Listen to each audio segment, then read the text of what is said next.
అందసత్యం గారు, ఇచ్చింది మేము తెచ్చింది మేము, తెలంగాణలో ఏలుకునేటటువంటి హక్కు మాకే ఉందని కాంగ్రెస్ పార్టీ ముందుకొస్తుంది.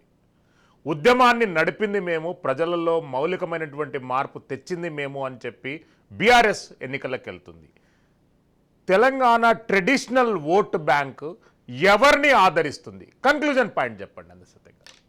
ఇవాళ తెలంగాణ ప్రజలు గతంలో కాంగ్రెస్ ప్రజలే. ఇందిరాగాంధీకి పెద్ద ఫాలోయింగ్ ఉంది తెలంగాణలో, ఆంధ్రప్రదేశ్లో ఉంది. ఆంధ్రప్రదేశ్లో పట్టగా ఉమ్మడి రాష్ట్రాల్లో కూడా తెలంగాణ రీజియన్లో ఇంకా ఎక్కువ ఉంది.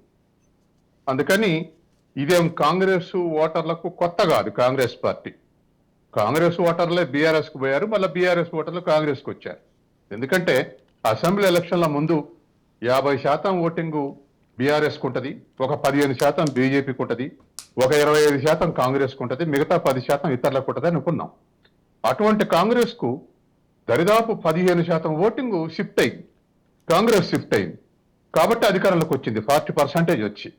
అంటే తెలంగాణ ప్రజలకు రిజర్వేషన్ ఏమి లేదు షిఫ్టింగ్ కావటానికి.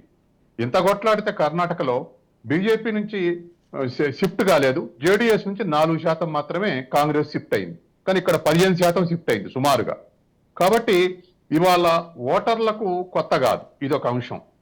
రెండవది, ఇప్పుడు మన వల్ల అందరూ చెప్పినట్లు కూడా ఇవాళ బీఆర్ఎస్ ఏమంటుంది, కాంగ్రెస్ లో ఈ 100 రోజుల్లో సపోజ్ ఇప్పుడు మన మిత్రుడు నీళ్లు తీశారు కాళేశ్వరం నుంచి ముందు చూపు లేకుండా, అందుకే ఇవాళ ఈ పరిస్థితి వచ్చింది అంటున్నారు. కానీ కాంగ్రెస్ పార్టీ తీయలే. ఎన్డీఎస్సీ చెప్పింది, నేషనల్ డ్యామ్ సేఫ్టీ అథారిటీ చెప్పింది, మీరు అట్లనే నీళ్లు ఉంచితే డ్యాముల 3 బ్యారేజ్లకు కూడా మరింత ప్రమాదం, నీళ్లు తీసేయండి అన్నది. అంటనే తీసేశారు. కాబట్టి అలా తీసేయటం వల్ల ఖచ్చితంగా డిసడ్వాంటేజే. అట్లే చాలా డ్యాములలో కూడా నీళ్లు ముందు చూపు లేకుండా ఇరిగేషన్కి తీసేశారు. కాబట్టి కూడా మంచినీళ్లకు కాస్త టైట్ ఉంది. అందుకని తర్వాత మూడోది వర్షం కరువు వల్ల మీ వల్ల వచ్చిందంటే మీ వల్ల వచ్చింది అంటారు.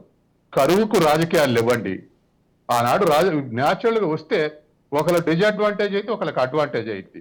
చంద్రబాబు నాయుడు 2004లో ఓడిపోయేటప్పుడు 3 ఏళ్లు తీవ్రమైన కరువు వచ్చింది.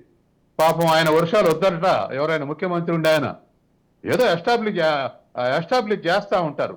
చంద్రబాబు నాయుడు అంటే వర్షానికి కూడా ఇష్టం లేదని ప్రచారం చేశారు. కానీ అది ఒక దురదృష్టం.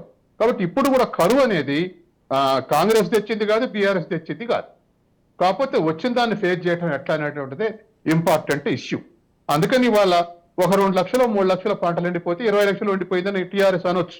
కాదు, 1,00,000 ఎండిపోయిందని చెప్పేసి కాంగ్రెస్ అంటది. ఇవన్నీ రాజకీయాలు. కానీ కరువు బేసిక్ గా రాజకీయాన్ని బట్టి రాదు. కాబట్టి దానికి ఆల్టర్నేటివ్ అంటే కొంత మేనేజ్మెంట్ స్కిల్స్, మేనేజ్మెంట్ లో ఉండేటువంటి డెసిషన్స్ అటు ఇటుగా కొంత డిఫరెన్స్ వచ్చేటువంటి అవకాశం ఉంది.